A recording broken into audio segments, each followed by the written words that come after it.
Hi, my name is Sean Dix. Today is April the 8th, 2012.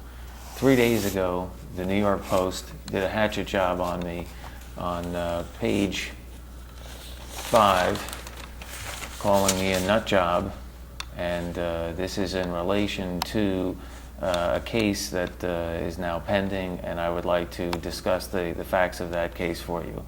As you can see here, they took the worst possible picture they could of me, and the reporter interviewed me the day before on the 4th, coming out of the courtroom, and I was under the impression that they were sympathetic to the fact that I had been near fatally poisoned, and that these charges against me from my former dentist were false, and it would be the second set of charges that were filed.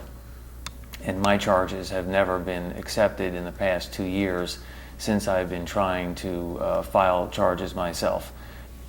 On December 21st, 2009, I went to my former dentist, Diana Deaton, for 2 routine fillings and a wisdom tooth that I had to have checked. Shortly into the procedure, somebody walked into the room behind on my left, unannounced. The dentist looked up and said, "You can come into the room," and this person did not answer, and as if on cue, she said, "Okay," and she reached over to her right, past the table that she was working on, picked up a syringe, put it into my mouth, and emptied a full syringe under my tongue of the harshest liquid I've ever had in my life. I basically froze because she had her hands in my mouth so that I couldn't move or I couldn't spit it out.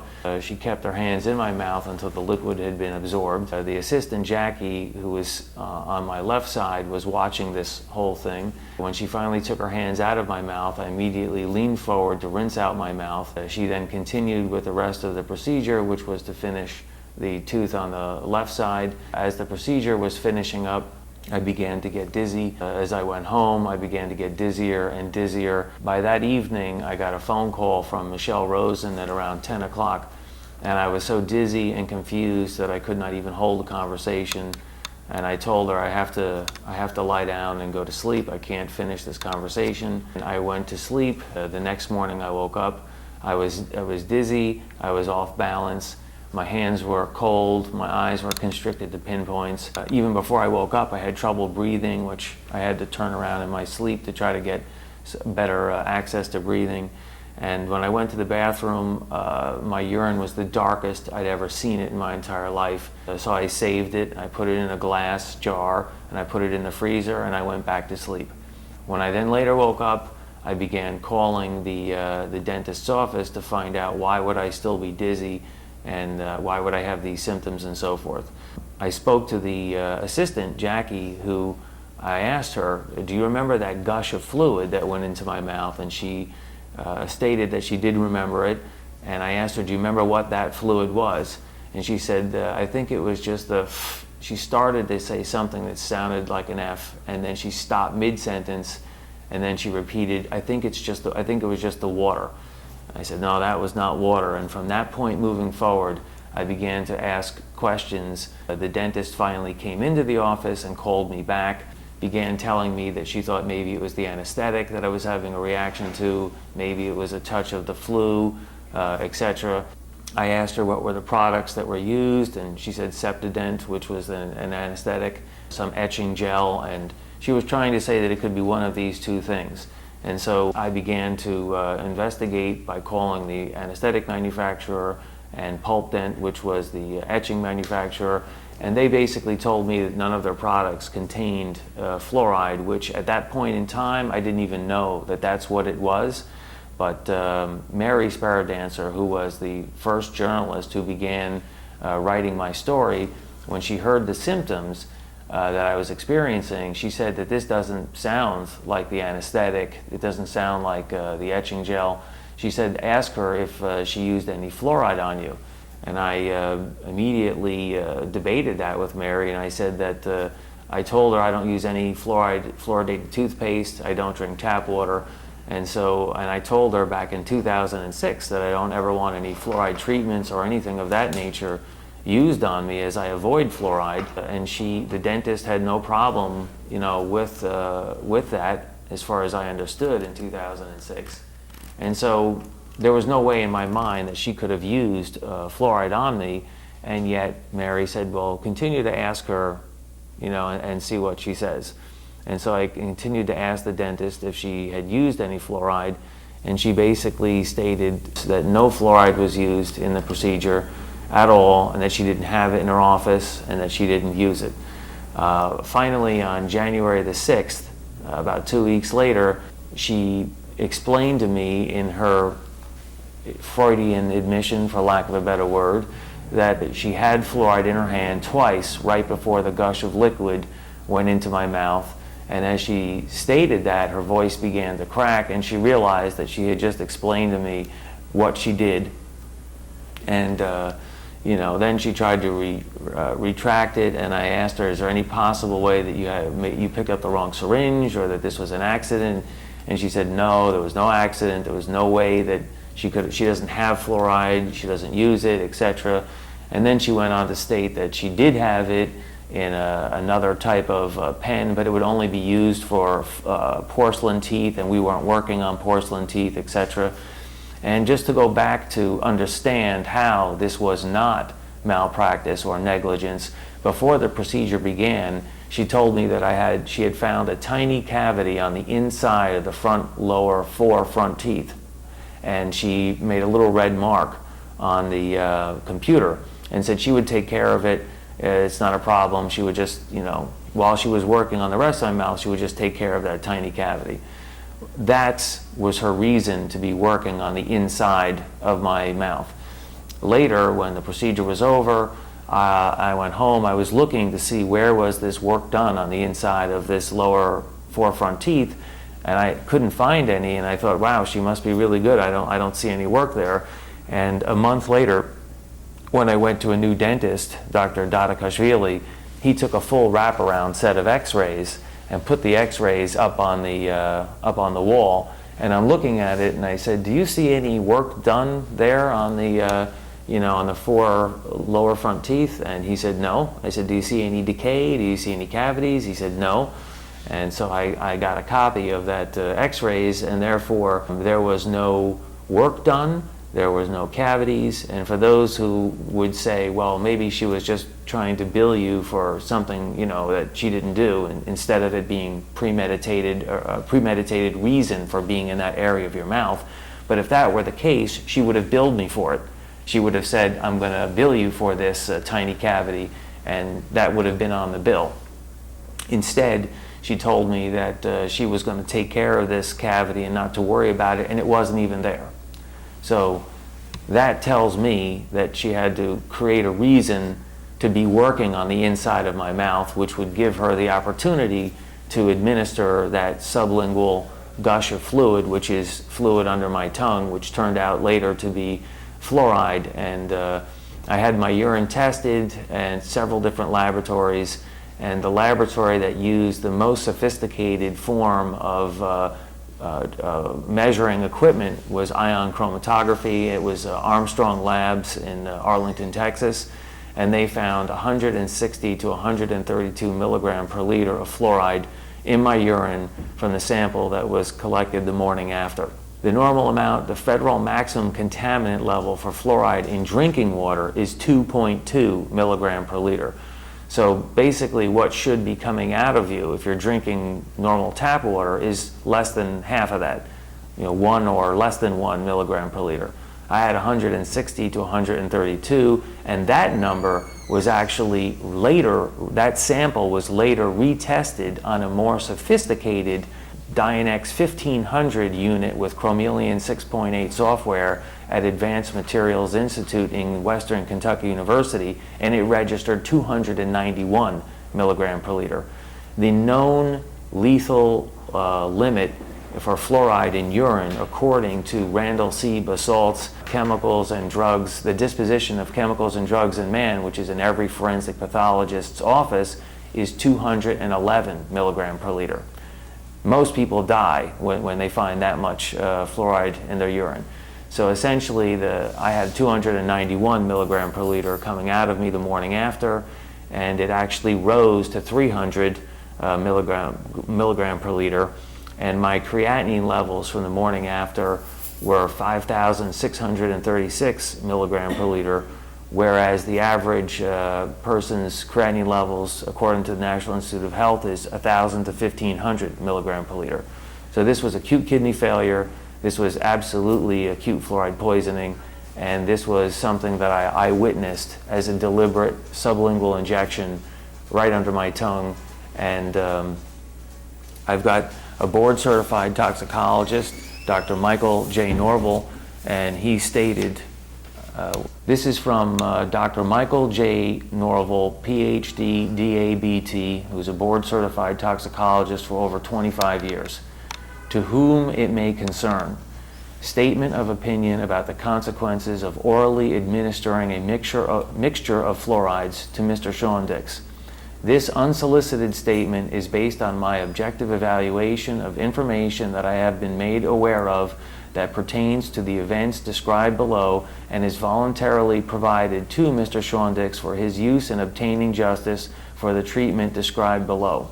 As a board-certified toxicologist, American Board of Toxicology Incorporated, since 1981, I have subjected hundreds of consumer products to toxicological risk assessments to evaluate the potential acute, short-term, and chronic long-term toxic effects of toxic substances to exposed consumers, as well as the potential of such substances to be corrosive and/or irritating to the skin, eyes, and mucous membranes lining the gastrointestinal and respiratory tracts, and their potential to cause sensitization, allergic reactions.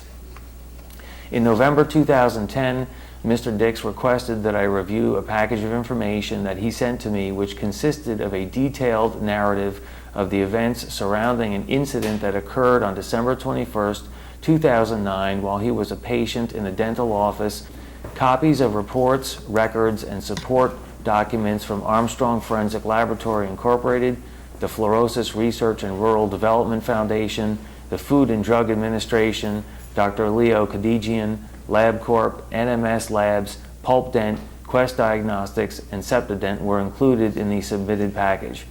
Based on the information that I reviewed and my experience as a toxicologist, it was my opinion that on December 21st, 2009, Mr. Dix was administered a liquid mixture which contained a sufficiently high concentration of one or more fluoride compounds into his oral cavity to cause an acute toxic response. In addition to the symptoms he experienced shortly after this administration event, Mr. Dix has continued to experience significant long-term adverse health effects since the incident. The symptoms mentioned in the narrative prepared by Mr. Dix in 2010 and the clinical data from the various tests and assays conducted subsequent to the December 2009 event strongly suggest to me at that time that Mr. Dix experienced both acute, short-term, and chronic long-term toxic responses to fluorides as a direct result of the reported exposure event. My primary concern at that time and continues to be the long-term health consequences of the 2009 exposure event. For years now, it has been and still is important for Mr. Dix to be informed of exactly what materials, the specific identities of each chemical in the mixture were administered, and the concentrations of those chemicals that were in the administered mixture, as well as the volume of the mixture that was administered. With this statement, I am expanding this opinion to include the possibility that other toxic agents other than fluorides may have also been included in the administered mixture, and to emphasize that information on the specific identities and levels of administered chemicals may be more critical today than they were in previous years for the overall well-being of Mr. Dix. My opinions as a citizen of this country, as not necessarily as a board-certified toxicologist, are continued in the following paragraphs. Since November 2010, I have reviewed additional information that Mr. Dix and other concerned individuals have sent me pertaining to this matter. Based on the information that I have reviewed to date, it is my opinion, as objective as I have tried to maintain an opinion, despite the information that I have reviewed since 2010, is summarized as follows. Based on the clinical data alone, which in my opinion would have been extremely difficult for Mr. Dix to have altered or falsified, it is reasonable to conclude that on December 21st, 2009, Mr. Dix was involuntarily administered a toxic mixture into his oral cavity by his dentist. This event caused Mr. Dix to become quite ill and almost killed him. To my knowledge, as of today, that dentist, a licensed healthcare professional in the state of New York who was trusted by Mr. Dix while a patient in her office, it is my understanding that Mr. Dix paid that dentist for the service provided, has consistently refused to tell Mr. Dix exactly what toxic chemicals she administered in her office in 2009. Such a refusal, in my opinion, is as criminal as the initial administration of the toxic mixture. Not only has this dentist repeatedly refused to communicate critical information to Mr. Dix that could be essential to preventing his future physical and emotional health from deteriorating, but information that I have reviewed strongly suggests that she may have actively engaged in a conspiracy with whoever put her up to this event and may have paid her to do it. If such a conspiracy can be shown to exist, it may also be important to ensure that all the guilty parties, individuals, corporations, groups within the NYPD and others who participated in this conspiracy be exposed and brought to justice. It is really difficult for me to understand how such a series of events could occur in this country in this century. While such events may have been common in the Middle Ages or in the secret chambers of the Soviet Union, the DDR, in Nazi Germany, or any number of third world countries today, they have no place in a civilized country today. In my opening paragraph, I indicated that this unsolicited statement is voluntarily provided to Mr. Dix for his use. I only hope that he can use this opinion and the opinions provided by other individuals who have become familiar with this case to obtain long overdue justice for the emotional and physical damage that has been inflicted on him over these past few years. When all of this is over, it would also be reassuring to me if I could be shown that concrete steps are to be taken and procedures implemented to minimize the possibility of anything like this from happening to innocent individuals in the future. Signed, Michael J. Norval, Ph.D., DABT, toxicologist and consultant, diplomat, American Board of Toxicology, Incorporated, March 5th, 2012. In the city, in New York? He's in Pennsylvania. Yes. And I also have a letter from the former chief consultant to the FBI's Mobile Psychiatric Emergency Response Team, Dr. Alan J. Solarian. That letter is dated December the 8th, 2011, and he writes, Dear Mr. Dix, after reviewing the material, I can with confidence suggest that there is 90% chance, based upon the evidence I have seen, that Dr. Diana Deedon is a dangerous and intelligent person with an extraordinary mind to design a complex murder. Her actions are complex yet beautifully designed to complement each other in such a way that a disaster would occur without the designer responsible for the disaster being discovered. In the spirit of science, I must say this is a hypothesis, and my hypothesis is based upon the facts I have been shown. I would be happy to interview her. This is an unusual suggestion, and I only offer this as an informal suggestion because of my greatest confidence and trust of Professor Fetzer. In summary, she looks guilty and she is smart, and congratulations to your persistence to ensure justice. Respectfully, Alan J. Solarian, MD. The next letter that I would like to read. No, wait, let's Okay. let's talk more for the viewer to understand the situation. We started off with the New York Post. We didn't quite make the connection, but one of the points I wanted you to develop here is why was the Post in the courtroom? There wasn't that much exchange between you and the judge to understand the case, and you learned later that this reporter had information that hadn't been disclosed in the courtroom. Mm-hmm. So basically, they took an interest in you, and this is like part of a larger story, obviously, involving Johnson & Johnson, the corporation. Mm-hmm. So give us a kind of a broader view of why you think Mm-hmm. your dentist could be put up to knocking you off. And also, we also want to get to your attempts to criminally prosecute her. The New York Post article where they stated that I was a nut job. I provided this letter from a therapist who the court ordered that I see for the past month, and I'll read it for you. This is from Dr. Jeff Robinson, LCSW, who's a psychotherapist. April the 2nd, 2012. To whom it may concern. I began seeing Mr. Sean Dix on March the 7th, 2012 for individual psychotherapy. These sessions average 45 to 50 minutes in duration. Based upon my conversations with Mr. Dix, including his own family history, his values, his goals, I find him to be an earnest, rational, and fair-minded individual. Clinically, Mr. Dix's appearance, behavior, and attitude are all appropriate as he appears to me in our sessions. His speech characteristics, descriptors, expressive language, and receptive language all fall well within the normal guidelines. Mr. Dix's mood and affect, again, all fall within the norm. He is oriented to all three spheres, has a very good intellectual ability, and his memory is very good as well. Mr. Dix's thought processes are well organized. He reports no history of hallucinations. His insight that he displays in our sessions is good, as is his reported impulse control. He does not exhibit any harmful or self-destructive behaviors that most others may in similar situations. Whether we can attribute this to values, drive, good upbringing, it does not matter. What does matter, however, is the fact that he does deserve his day in court to defend the charges against him. Jeff Robinson, LCSW.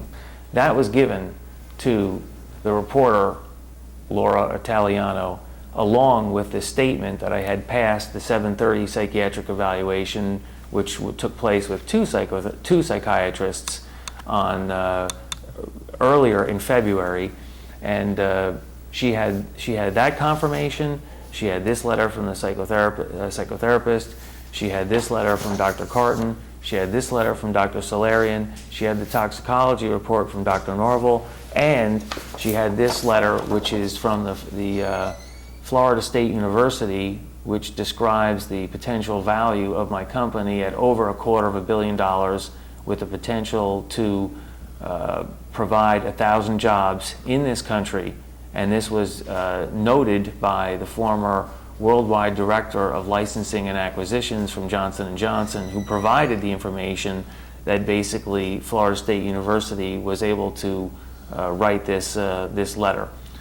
And so basically all of that information not only did Laura Italiano have, but back in August I actually sent to the post via certified mail a DVD with almost 1,000 files, which had, I would say, 80% of all of this documentation, and they had that certified mail back in August. So for them to come and interview me and on the April the 4th, as I was leaving the courtroom, asked me for an interview and somehow knew all about this story, I found it interesting that after all this documentation was provided, that they then come up with this nut job, drilled hatchet job story, where at least they explained some portion of it. But I also explained to her, because in the very headline you see that they mention the case in 2000 where they claimed that I threatened Ted Turner, and what that entire case was about was the fact that I had been threatened by a former employee of Johnson & Johnson, and I was clearly told that I could be killed and it could be made to look like an accident or a suicide, and poisoning was specifically mentioned twice. My family was threatened as well, and my uncle was personally threatened, and I actually have a statement from my uncle, 4-page statement from my uncle describing that. And basically I walked around for 7 months trying to get the government to investigate these serious and credible threats against my life and my family, and they refused to investigate it. As soon as you mentioned J&J and death threat, they would hang up and tell you to go find a lawyer. They were not interested in any way, shape, or form in investigating this. And so after, it was about 7 or 8 months after walking around and wondering whether they were going to do this and how this was going to be carried out, I had contacted the Justice Department, the FBI, the Attorney General, the DA's office, the police, you name it. I had contacted every branch of authority that could or should investigate this, and I had a tape with 45 minutes worth of these death threats, and they refused to listen to them. And so it was at that point that I decided to generate a federal trial by issuing a statement or letter with language that, yes, it did contain threatening language, but the purpose of it was to get into a courtroom so that a judge would actually hear the entire story and review all of the evidence, as they were not listening in any other way. I sent a letter to the head of the Justice Department, Joel Klein, head of the Antitrust Division at that point, and I explained that I would violate positive law to get into a courtroom so that a judge would hear my side of the story. That is socially acceptable under the necessity defense, where you are trying to avoid a larger harm and you are trying to, let's say, technically violate positive law to prove a greater harm that is going to happen. And so essentially, that is what I did. I gave them this tool, I gave them a piece of paper telling them, bring me into a courtroom and we'll look at the real picture, which is that my life has been threatened, my family has been threatened, my business has been destroyed, and nobody is even acknowledging this. So they actually arrested me, dragged me through the whole court system, and they denied to look at or listen to any of the death threats that were made against me or my uncle. None of that came into the court, and so therefore I was, found guilty on, harassing communications, which 70% of the evidence, which would have clearly proved that the real, true, and credible threats were made against me, and that my letter was just a tool to get into court to explain what was going on. Essentially, I was convicted, and the jury actually came back hung twice, and when they were later interviewed, they actually wrote to the newspaper stating that they felt that this was, that they didn't want to convict me and so forth, but the judge essentially told them that this was a crime had been committed and that they would have to make a decision, and so they just, gave up and said, okay, he's guilty, and that was that. Several years later, to make a long story short, I was contacted by James Neal, who is a former military prosecutor, and he actually explained to me that he did an investigation on the federal judge, Clarence Cooper, who presided over my case, and he explained to me that he uncovered the fact that Judge Cooper had lied on his questionnaire to the Senate, and that he had actually participated in some wrongdoing with another case, Macaulay versus Macaulay, and that if this had been exposed, that he never would have become a judge, and that he could possibly be censured if it were ever investigated. So essentially, I was found guilty or rather sent to prison by a judge who should not have been a federal judge to begin with if this were known, and this letter and documentation was freely provided to me by Mr. Neal, and he was a former military judge advocate general, military prosecutor, and he had done this whole investigation and then just provided this evidence to me. I had no idea up until that point. So your interaction with the judge at the trial, every time you would try to bring this in, it was the judge's call, you couldn't do it? Well, they didn't allow me to use the necessity defense, which is your First Amendment right to basically explain your reasoning for being there and your defense. And your defense, period, whether the jury believes it or not, is your right. It's your First Amendment right to put forward your defense. They denied me the right to use the necessity defense, because essentially, if you explain to someone who doesn't know what the necessity defense is, it's the equivalent to walking by a building that you see on fire and you see a child, let's say on the second floor, screaming for help, and the door is locked and there's nobody home. Now, technically, if you break the door down to save that child, according to the law, technically you're violating the law. But because you're doing that to save this child's life, then what you're doing is actually to preserve the morally preferred values of society, which is that you're trying to save a life. A higher purpose. Higher purpose. And so therefore, that is socially acceptable. And that is the necessity defense. And it is intangible. It carries across all lines, depending upon what the situation is. If the law that you're violating is not as important as that which you're trying to prevent from happening, then obviously it's justifiable. And so here you have these credible and true death threats that were made to me and my family, aside from the fact that my business was destroyed on national television. And here nobody wants to address it, and I'm walking around wondering whether this is going to happen or not. And this is truly, if you've ever had your life threatened, it's a traumatic experience. And so my letter, which contained threatening language, was explained. The tail end of it said, let a federal court observe the conditions that have led us to this impasse. And prior to sending that letter, I told the head of the Justice Department I was going to violate positive law to get into a courtroom to explain this. And I told the arresting detective a week before that I would be violating positive law. So they all knew this letter was coming. They all understood what this was about. And when they did come to arrest me, they were very peaceable about it and said, okay, you got your day in court. They knew what this was about, and they actually asked me to carry my own computer and so forth as they arrested me. They didn't even put the handcuffs on me. We walked out of the apartment together. This was back in 2000. And so they understood what this whole thing was about. They understood what my purpose was for, and unfortunately, I didn't get to bring any of that evidence into the trial, and so the jury had to go with the limited amount of information that they were given, and that was only my letter and the end or tail end of my letter, and the prosecutor explaining, that no matter what, this is a violation of law, sending a letter from point A to point B across state lines, period. And they basically took the intent out. They told the jury that in a specific intent crime, because that's what a threatening communication is considered, you have to prove intent. He removed intent and said that his intent is absolutely irrelevant. Wow. So basically they actually removed the element of intent in a specific intent crime, and the jury didn't know any better. And so basically they went along with that line of reasoning.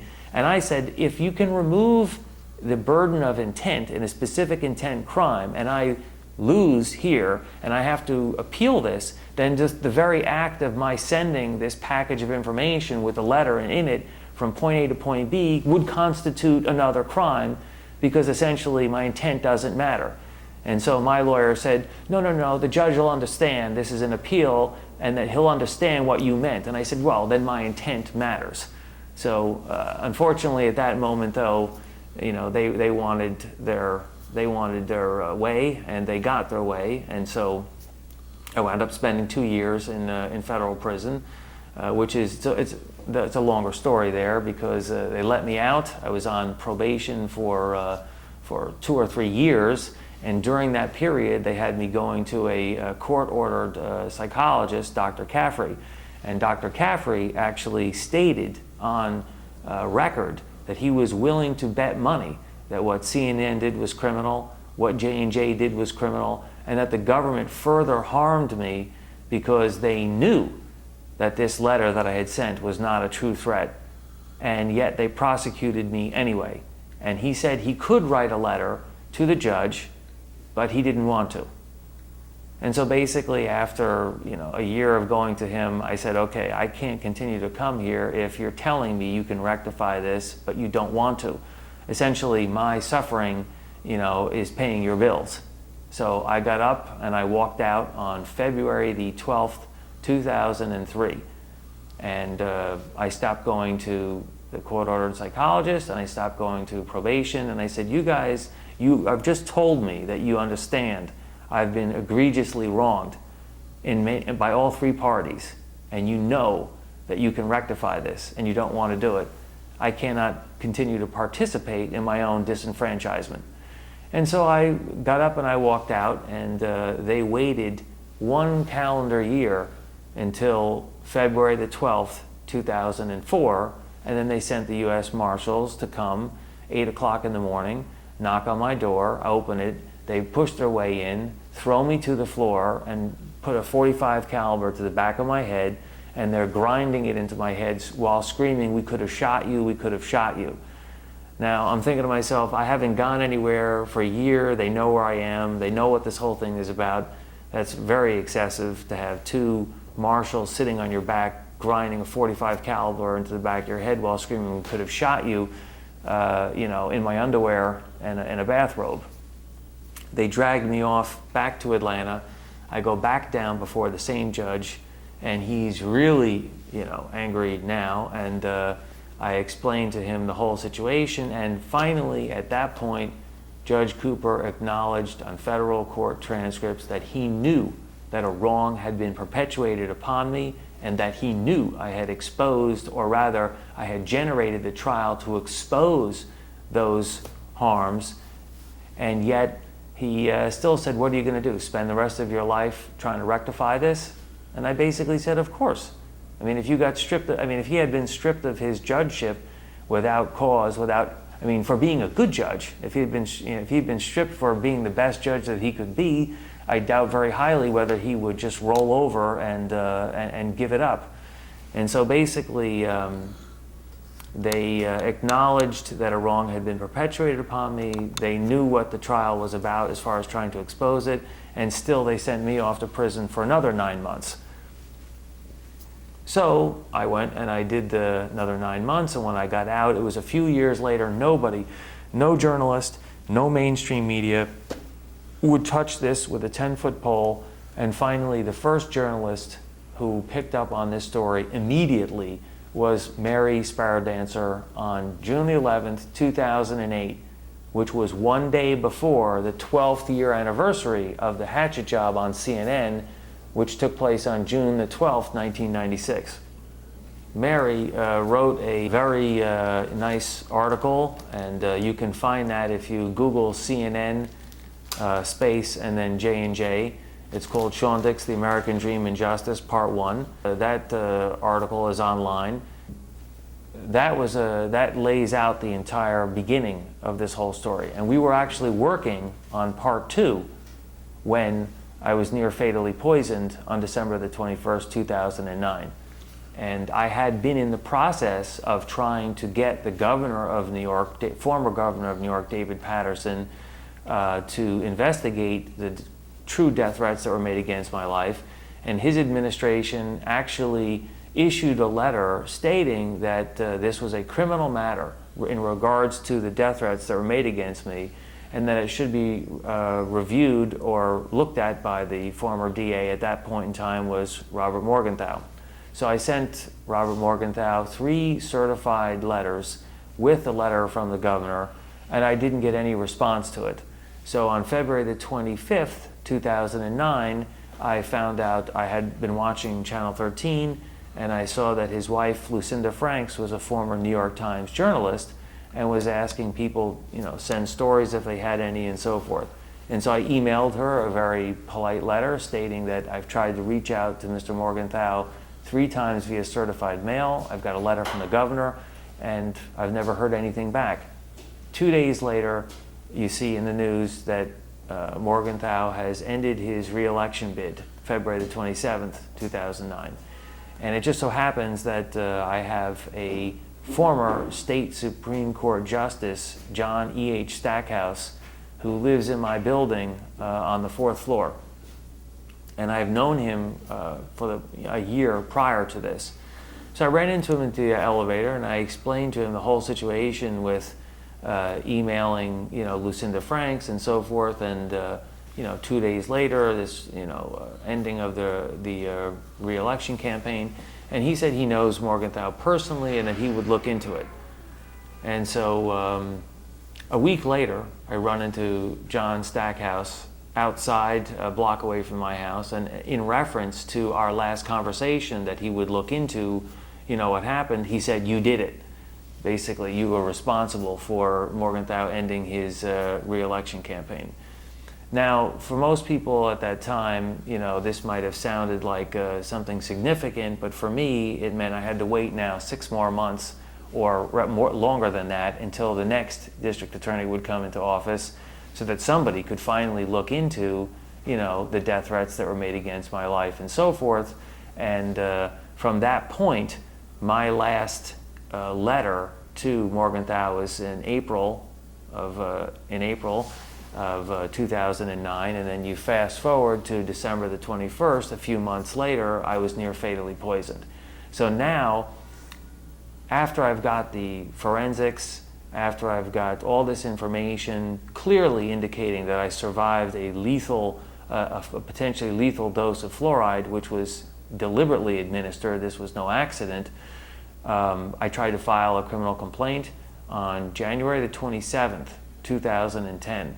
And the 19th precinct told me, this sounds like malpractice, go find a lawyer. Essentially, they would not accept a criminal complaint. And I was stunned at that. I contacted the FBI and I contacted the DA's office all on that day. And basically everyone was pushing me off to somebody else, and I felt immediately overwhelmed with that. And so I took the advice that they told me, which was to try and find an attorney who would then bring it back to them.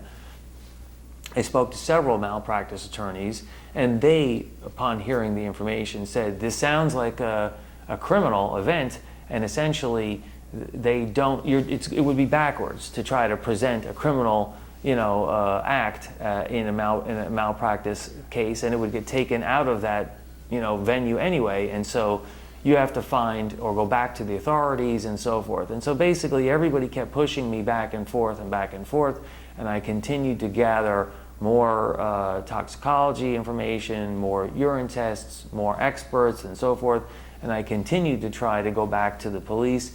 And every time I went back to them, they basically did not want to accept my criminal complaint, which, as I understand it, is a basic right. I mean, you file a criminal complaint, they investigate it. Depending upon what they investigate, at one point there was a Village Voice article about how the police were focusing on misdemeanors instead of serious... Systematically discouraging felony complaints. Exactly. So that was a New York police policy to make our statistics look better for tourism and political careers and police careers. Right. But I would like you to get to now the destruction of your business, since it all comes down to your invention of sterile floss, and you're being challenged, or you're being challenged to Johnson & Johnson, who claimed falsely that their floss was sterile.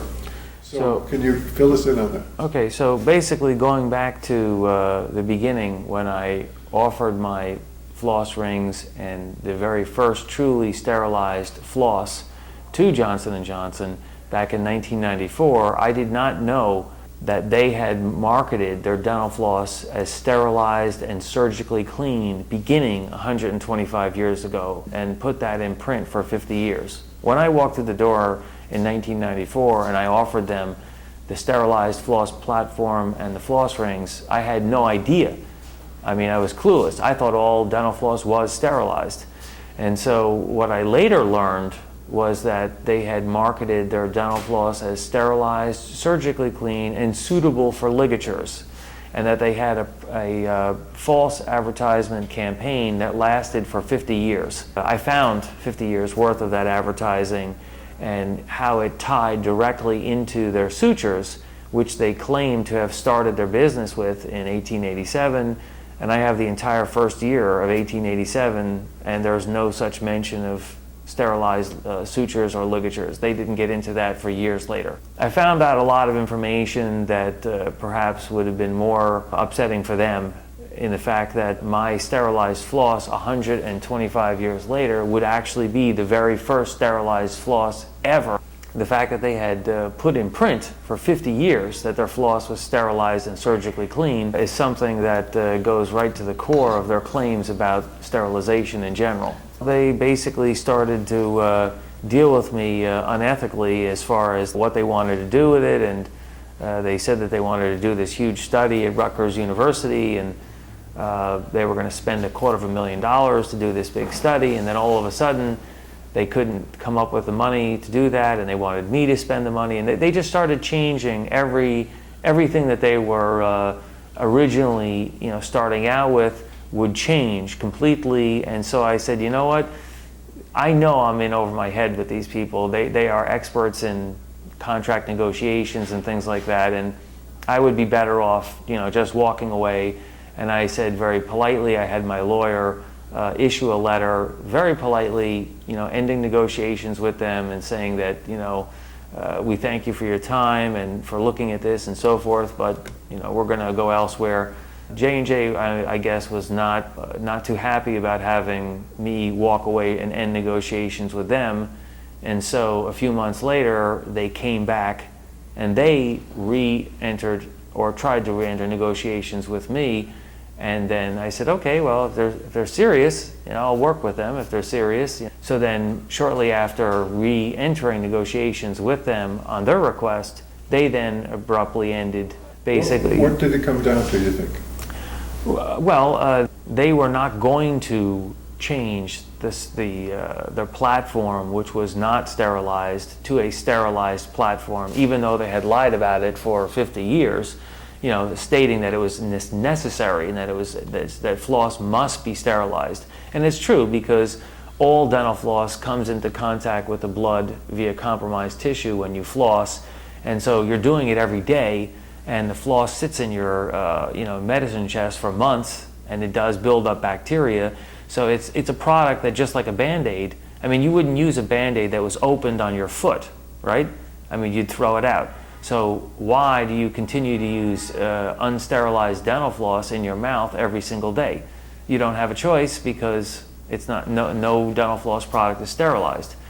So essentially, I feel that they didn't want to change the platform. They had the platform in place for 125 years, and they didn't want to change it. Therefore, they tried to get the product away from me in a way in which they could then just bury it. And I wasn't going to allow that to happen either. I was going to continue to try and bring it forward. So in other words, they could have bought you out and then just put it on the shelf. Yeah, and that does happen. It's not that does happen a lot. What they were doing, what they actually did at one point was, I got contacted by another Ingram Chodorow, who was the CEO of Plackers at that point, who contacted me stating he just got off the phone with J&J, and that he was asking me sort of questions on what I would accept, and if they would buy, say, 50 million pairs at 5 cents a piece, would I go for that? And I said, well, what about the segments? What about the floss platform? He said, oh, they're not gonna change the floss platform. So I knew at that point that they were just trying to figure out a way to get me to sell them perhaps the patents for the rings, and do nothing with the segments. In other words, bury that, because they didn't want to change that whole platform. Essentially, right now, all the dental floss is on a spooling platform. As a matter of fact, I've got a picture that I can show you here. This is the current machinery that's used to produce dental floss, the spools that get spun off into smaller spools. This is like a blow up of a spool of floss. So this is the actual machinery, and it actually produces from a large spool onto a smaller spool. Then they collect all these spools, which is about 6 inches off the floor, in a milk crate, and then they assemble them by hand into the little boxes, and they have to put the cutter. It's a lot of hand assembly. No sterilized dental floss. It's not sterilized. It's hand packaged, and it's not sterilized. Now, this is the machinery that I would have had to make, which it would have to be a modification of this machinery. But essentially, this piece of machinery would produce floss segments that would look like this. This is the old platform, or old method of production, and this would have been something similar to this piece of machinery. Would have been the new platform, and this would have been how they. Now, who designed the new machinery? I did. Well, has not been completed because I don't have the money to do it. But essentially, it would be a modification of an on-coat laminating station like this. and it would produce the segments of dental floss, which would be looking like a Band-Aid. You pull off one segment at a time, and the rest of them remain sterilized. When was there threats about poisoning you? This man, Peter Kozlowski, was sent to my uncle, and I'd like to read a few of his statements that I have here. Did he represent himself as representing Johnson & Johnson? No, he didn't say he was from J&J. He formerly worked at J&J, Oh. and he began to explain what he knew about how they operate and so forth. And I want to read to you, this is a few statements that he... But it was obvious to you that he was sent by J&J? Well, my uncle explained to me, he met my uncle first. He went to my uncle's bakery. He has the Whole Earth Bakery and Kitchen on 8th Street, in between First Avenue and Avenue A. And he actually went into my uncle's bakery and befriended my uncle, and then told him that he used to work for Johnson & Johnson, and that's how he built up this, rapport with him. And then he began to explain to him Sean's pursuit of justice could get him in a lot of trouble, etc. These are some of the statements that he made. This is Peter Kozlowski explaining to my uncle, Peter Silvestri. He said that you don't cross swords with these guys. They can make things happen. He was slowly rocking back and forth, and he said, you threaten their business and they will react. They can kill people and get away with it. He said those guys were capable of doing this. Essentially, my uncle was extremely disturbed, by this. This is his notarized statement. It was in October of 1999. And how soon after that were you poisoned? Well, that was now just December 21st, 2009. So Okay. almost 10 years later. So, but the point of it is that in my conversation with Mr. Kozlowski, I'd like to read a few of his statements. These are some of the statements that he made to me. This is Peter Kozlowski in a conversation over the phone after he's just now threatened my uncle. He says, Sean, people have been whacked for less, and it can look like an accident. It can look like a suicide. Trust me, you're going to screw with these people.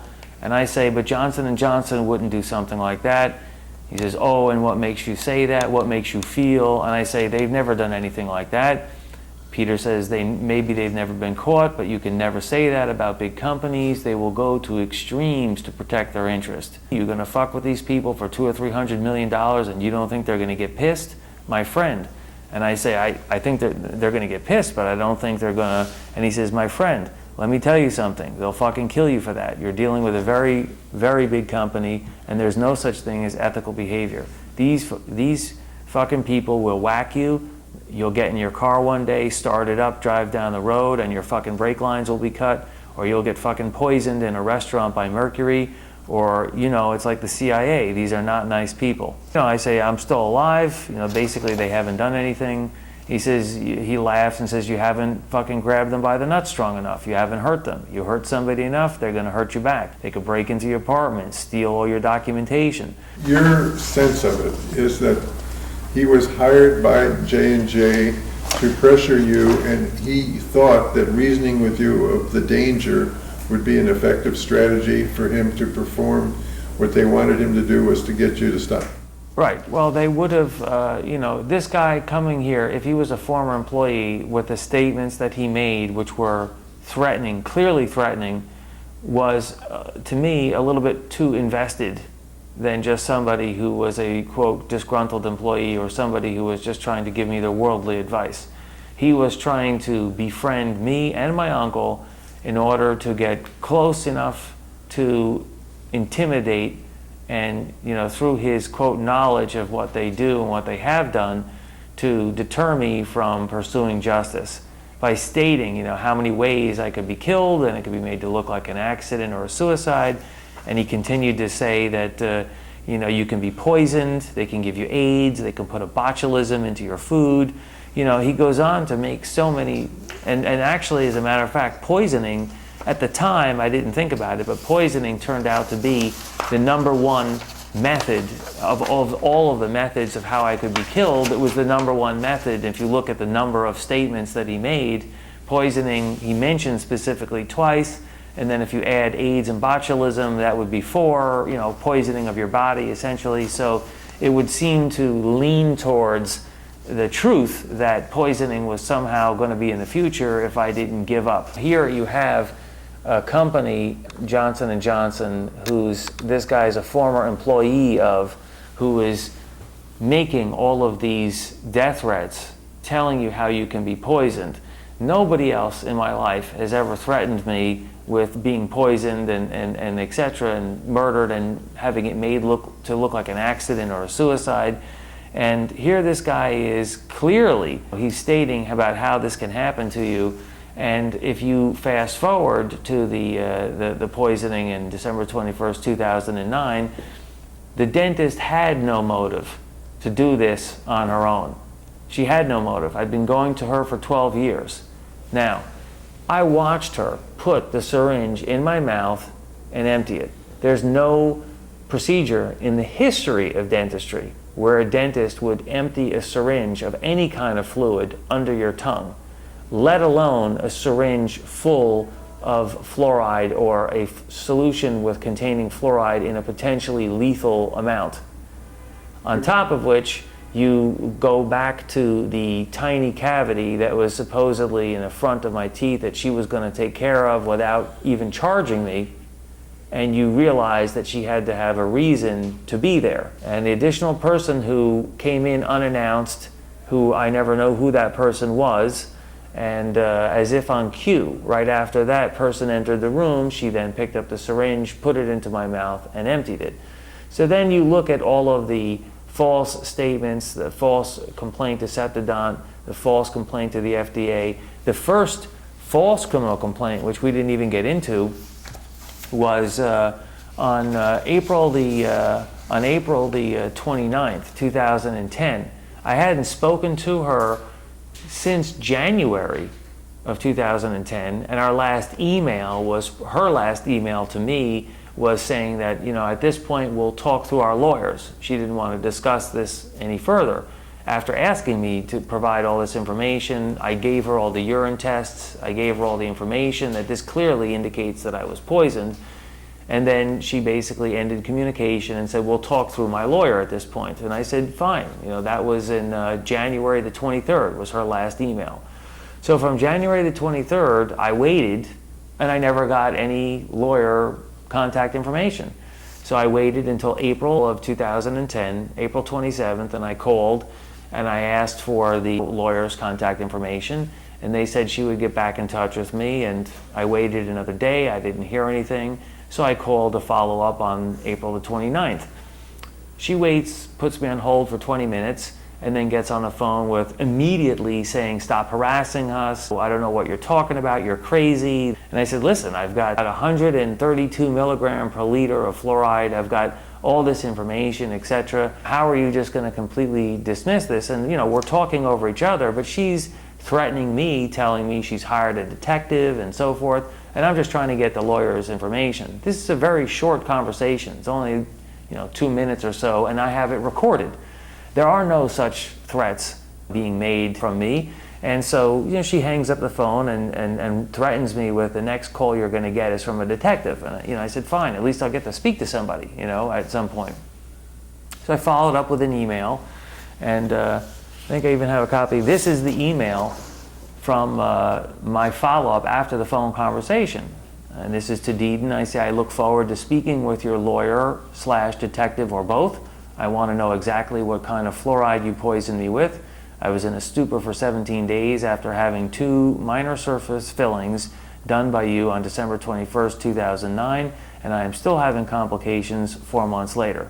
On January 12th, 2010, and your hygienist expressed concern for my health, stating that we love our patients and asked me to let her know when the urine test results came back, and I did. As you know, they came back with 132 milligram per liter of fluoride in my urine from the morning after. There is not one single toxicologist in this country that you could find or that you could try and find that would defend 132 milligram per liter of fluoride after 2 minor surface fillings as being anything other than acute fluoride poisoning. That is a fact. So please do forward my contact information to your lawyer and detective, as I'm sure they will have a few questions for you when we put all the facts on the table. I look forward to this discussion. That's my last email to her, okay? And that was April the 29th. There's nothing harassing, there's nothing threatening. She then filed on that day, April the 29th, she filed a false criminal complaint stating that I threatened her life. Now, that's a very serious false criminal complaint, and they did not follow up with that. Here's a copy of it. They did not follow up with that, well, from April the 29th until September the 1st. And so basically, on August the 25th, I had a new dentist, Dr. Marshall Dicker, and he actually wrote a letter as well. His last paragraph, he says, however, in listening to recorded conversations of Dr. Deedon and Sean speaking, Dr. Deedon did say she used fluoride in Sean's treatment. She explained to Sean how she could have spilled some fluoride in his mouth. Clearly, there is a great discrepancy in what she told me and what she told Sean. Given the fact that Sean was questioning her concerning his possible fluoride poisoning and was very concerned about what she possibly could have done, in my opinion, what she told me was untrue. So basically, this is the dentist who, the new dentist, Dr. Dicker, Marshall Dicker, who called Deedon on my behalf when he was trying to understand, the records and so forth. And you actually have recordings of her using fluoride? Yes, wow. Clearly. Great. Clearly, and so it's crystal clear. There's no question. So on August the 25th, I called to confirm that this would be my new dentist. Please forward all the records. He has, authorization to receive them and so forth. And it was a week after that, on September the 1st, that I got a phone call from Detective Morales from the 19th Precinct, who then began immediately threatening to arrest me on behalf of Diana Deedon's false criminal complaint that was filed on April the 29th, 2010, which nobody had told me about. And so I explained to him, I let him listen to the conversation over the phone. I emailed it to him, and then I sent him a copy, certified mail, on a DVD. They dismissed those charges, or rather closed that case on that same day, September the 1st, but they didn't tell me about that for the next several months. And so every time I called to get a copy of that false criminal complaint, they kept telling me the case is open, the case is still open. So now I've got this stress that I'm going to be arrested on behalf of the dentist who has filed a false criminal complaint, which they clearly knew that this was false. I have this stress that I'm waiting to decide what are they going to do with this for several months. So from September the 1st, when I got that phone call where I was threatened with arrest, it took until March of 2011 to finally get in the mail, through the Freedom of Information, the actual completion and dismissal of those charges. So I have a copy of that here. That right there, claiming that I threatened her life, is a serious false criminal complaint. That phone conversation was recorded, and she was the one actually threatening me. And so basically, I provided that to them, and therefore they did not pursue at that point anything, because they realized, as they stated, that this was an erroneous report. A false criminal complaint, as I understand it, is a crime. Right. You don't file a false criminal complaint against someone stating that they threatened your life. That's a serious complaint. From that point, when I got, when I got a copy of this false criminal complaint, I tried again to file. I tried to file my complaint with the NYPD. They would not accept it. I mean, I walked into the 19th precinct, and they basically, told me to have a nice day. We're not going to accept your criminal complaint. I had walked into the district attorney's office with my mother, and we sat down and laid out the whole complaint, and they basically did not follow up with any investigation. I had an appointment with the New York State Police, and they listened to the whole situation. I gave them the DVD with all the files, all the information, and they refused to investigate it. And I contacted the FBI, and they refused to investigate it as well. I also sent another package to the governor, and I didn't hear anything back from him. And so basically, I've tried every single channel of proper authority to investigate this matter, and nobody would investigate it. So then you fast forward to November 15th, 2011, and I get this email after having no contact since April the 29th, 2010 was the last time I spoke with Deedon over the phone, and August the 25th was the last contact with her office, which was to request my records to be sent. And from that point forward, there was no contact whatsoever. She sends, on November 15, 2011, she sends an email asking me to join her professional network on LinkedIn. I immediately forwarded that to the police, stating that I've had no contact with this person, and here she is contacting me, and I asked them to please look into this to see whether this was something that was generically sent or something that was specifically sent. And the customer support responds and says, thanks for bringing this issue to my attention. It appears that Diana Deedon has sent you an invitation to add you in her network. Please let me know if you have further questions, and thanks for using LinkedIn.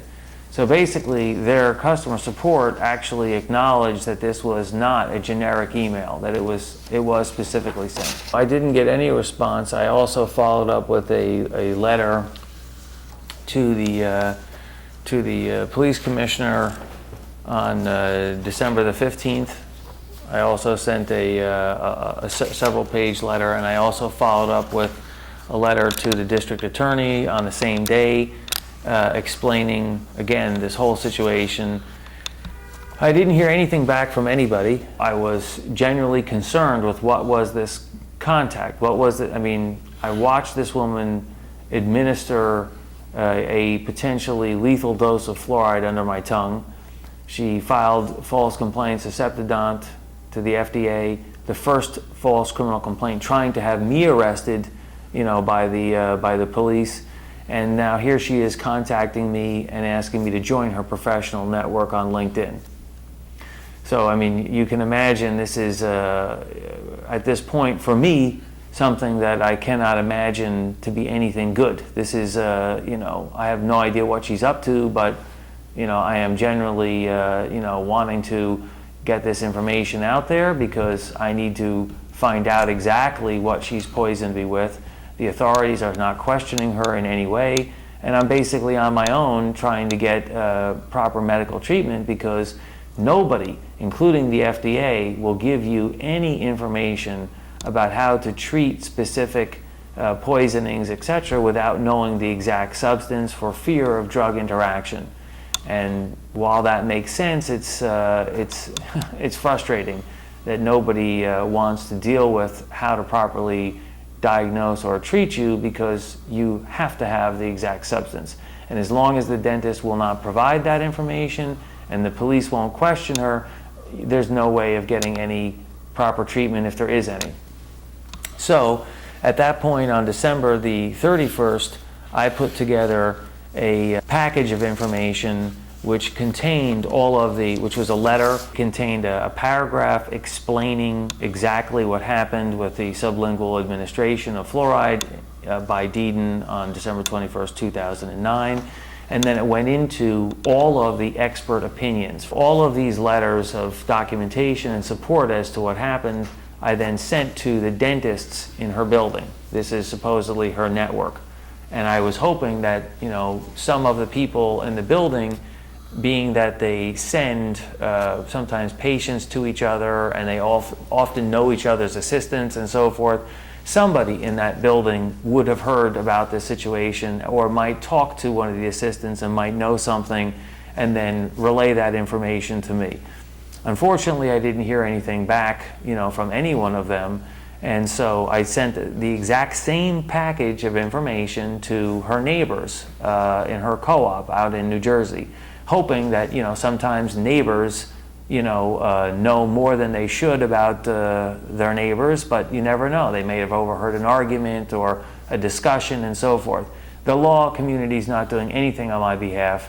my teeth are destroyed, my eyesight is compromised, my kidneys are not the same, and I have no idea what's happening to my bones because fluoride destroys the bones, and if it's destroyed my teeth, I really have no idea what it's doing to my bones, which are softer than the enamel in your teeth. And so I need to know, and this was information that I was hoping somebody might have some information and might step forward with it. As you often see, whether it's the New York City Council or the police, when they are trying to solve a crime, they often pass out flyers in an area where they believe someone might have information. I didn't pass out any flyers. I simply mailed them to, the people in her building and to the neighbors and so forth. It was and that was the second mailing was February the 2nd.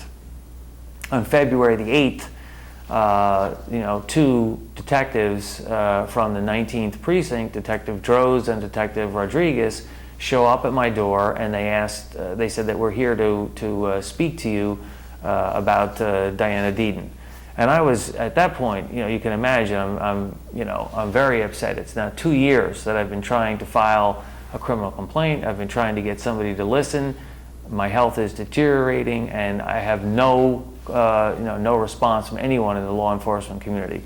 And so basically, I did make some foul language statement right off the bat about Deedon because I was, thoroughly, pissed off with the way in which they came. It seemed to me as if they were here to sort of discourage me in person from filing criminal charges. But then they said, after I went and produced the letter from Dr. Solarian and the false criminal complaint, etc., they said that they would listen to this and that if I wanted, I could come down to the precinct and they would hear all of this, documentation and so forth. And so I felt that finally, maybe they were, who knows, maybe they would be debating about what happened, but we would get to go over the facts. I would get to file my complaint, and they would finally investigate it. My mother wanted to come as well, and she was standing right there, and they said, sure, your mother can come as well. And so basically, I told them, give me 20 minutes to prepare everything, because obviously they just showed up. I want to gather all my documentation together. Please, wait downstairs for 20 minutes, and then we'll come down with you, and we'll go together. They go downstairs, and then they had to respond to some robbery or something, so they took off. They came back in 20 minutes, and I wasn't ready, and they said that they would come back in another, say, 20 minutes. They finally, when they came back, we were ready to go. I had all of my binders of documentation, all my DVDs, etc., all my paperwork. And so we all left together, and we told them we will take a cab and we'll meet you up at the precinct. There's no one is telling me that I'm under arrest. This is, in my understanding, we are going to go and lay this whole complaint out at the precinct, and my mother's going to come and give her supporting testimony as well. We go downstairs together, and when I get downstairs, we're in front of the apartment building, and I realize that I don't have my ID or my money, and I tell them, I forgot my ID, let me go back upstairs and get it. And they say, you don't need your ID, and as you know, in New York, you need 2 forms of ID anywhere you go. I'm about to file, I think, a criminal complaint, and so therefore I want to have my ID with me. So I go back upstairs, there's no problem, they don't say anything. I go back upstairs, I get my ID and my money, I come back downstairs, and we go and walk over to their car, and they're standing by their car, and we're asking for directions so that we can, take a cab and go up to the precinct. They all of a sudden change the story with, well, why don't you get into the back of the car? This is getting dangerous and so forth with you following us in a cab. And I said, listen, we agreed to take a cab up there. We're going to, we're going to stick with that. That's what we agreed to do. And then all of a sudden they, no, this is getting dangerous. And before you know it, I see the 2 of them are on either side of me and closing in, and the next thing I know, they're grabbing me and trying to force me into the back of the car, arresting me, saying you're under arrest for aggravated harassment. Now, I am absolutely at this point horrified that I am now being arrested on behalf of the woman who almost ended my life, and it is by 2 police officers who are detectives who are basically not there to take my criminal complaint. And I have absolutely no idea, considering that last year I was threatened by another detective, Detective Morales, and that was dismissed. And now here they are, and they're actually physically, forcibly arresting me. And I'm still, I have chronic fatigue. I'm still exhausted from this poisoning. And they're just, trying to push me into this car. And I start screaming, call 911 to get real police officers, in my opinion, somebody there who might actually understand what's going on or see how wrong this is. We've just agreed to come with them under the pretense that we're going to be able to file a criminal complaint, and next thing I know, they're arresting me in the middle of the street in front of my apartment. And so I was holding both of their ties, at that moment, because it was a knee-jerk reaction to being forced into a car on behalf of someone who I watched almost end my life. And so we get up to the precinct, and How did they handle your ties? Grabbing their ties? Well, they forcibly pushed me into the car, and police showed up out of nowhere all of a sudden. And so when I saw that there was enough people here to document what was going on, I then cooperated, and I allowed myself to be handcuffed, and and I was put into the car. And then the statements that they made, were inaccurate. They were not statements that I made, but then at the next morning at the arraignment, those were the statements that were taken, out of context, which I don't have a copy of in front of me, but they took the statements out of context, and they the public defender used those statements that were given to her by the district attorney and used that to order a 7:30 psychiatric evaluation, which is something that typically the judge would do, not your lawyer. So basically she ordered this, and it was either that or $10,000 cash bail on the spot.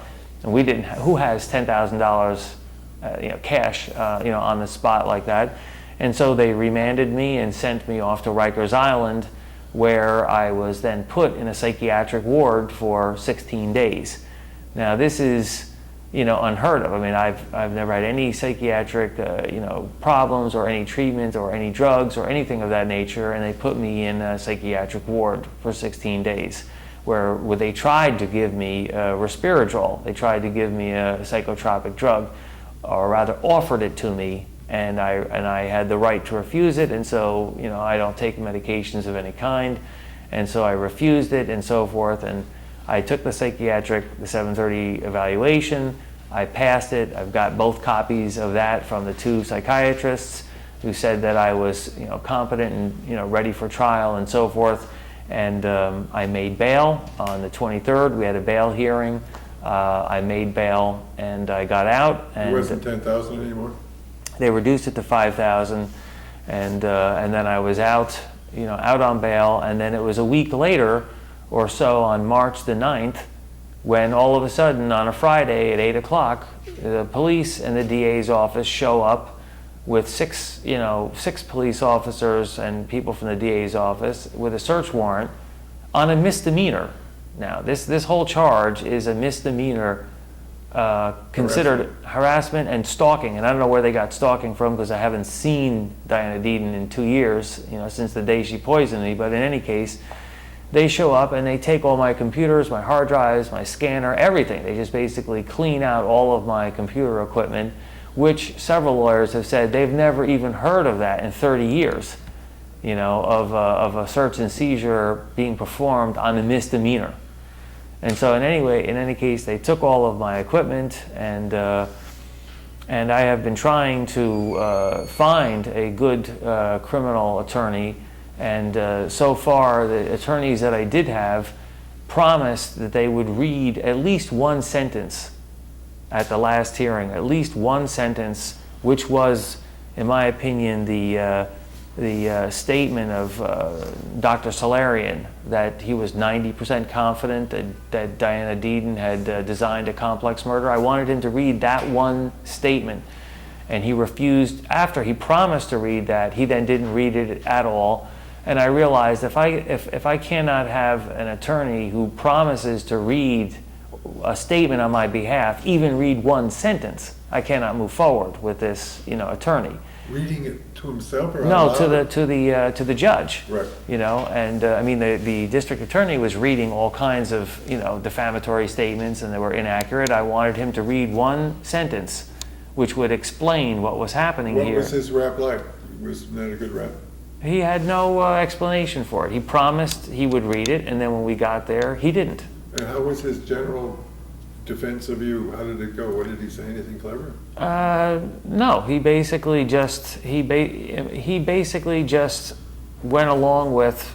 What else? The other guys were saying. Right, and it kind of, I didn't feel I was being defended at all, and I realized I had to end this, you know, this, I mean, if I'm going to go to trial on behalf of someone who almost murdered me and try to defend myself against baseless charges, at least I want to have the opportunity to speak and to present the facts.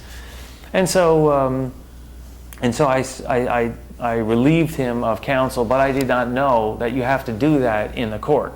In other words, you can tell the judge, I mean, you can tell the lawyer that you're fired, I don't want to work with you anymore, but the judge actually has to release them. I didn't know that, and the lawyer, his partner, told me that they were both released from, you know, from my counsel, so I didn't know. So on April the 4th, when I had to go for the hearing, which would be the first hearing, I showed up by myself, expecting to be able to represent myself, and not knowing that this other lawyer had to come.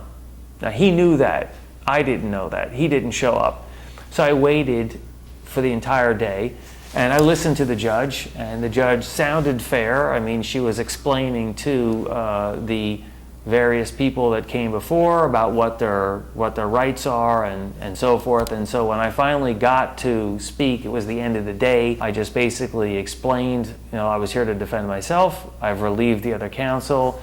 She explained to me that she has to do that in person, and I said okay. And so we reset a date for the 13th, Friday the 13th. I gave her a copy of the letter from the psychotherapist, Jeff Robinson, who, you know, had prepared that letter. She read it, and I gave a copy to the DA. They wanted to have follow-up with that every time I go. They wanted to have a notation. And so I said, fine, and she said, you can go. You know, that was the end of it. And as I was walking out of the door, that's when Laura Italiano, the reporter from the Post, followed me out and said that this is a very interesting case and so forth, and wanted to interview me. And I said sure, and I sat down with her in the hallway, and as I stated in the beginning, I laid out all of the documentation, and I explained to her the prior case back in 2000 where I was threatened and I was told that I could be poisoned and so forth, and that never came into the courts, and so therefore I was convicted without anyone seeing the real evidence. And now in hindsight, you know, I'm glad that I documented all of that, because this has now actually happened just like I was threatened with, and I survived it.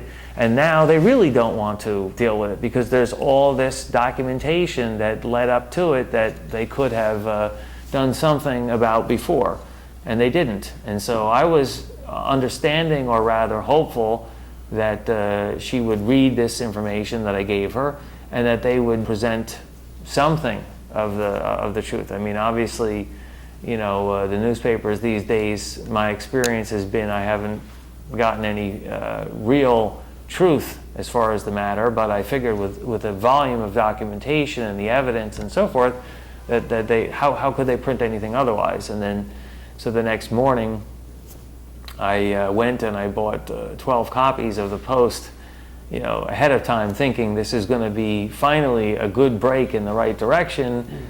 And I found out that I spent, you know, a few dollars too extra when I open the newspaper and I see nut job drilled, and then they go into the story. And although I have to say that they did present some of the facts, they didn't present it in a way in which people would understand that this is, you know, the reality of what's happening, and they didn't go into the explanation truly of the case in 2000, which was realistically, you know, designed to expose this situation so that it never would have come to where we are now. Can I say definitively that J&J is behind it? I've said I suspect they are, because no one else has ever threatened to kill me and mentioned that I could be poisoned. I do have a business that's worth $250 million a year as documented by J&J, and so therefore they certainly have a motive to do it. And having been threatened by a former employee of J&J, a good detective would put two and two together and say we should at least investigate this. Even the board-certified toxicologist has stated that his original letter should have opened a criminal investigation.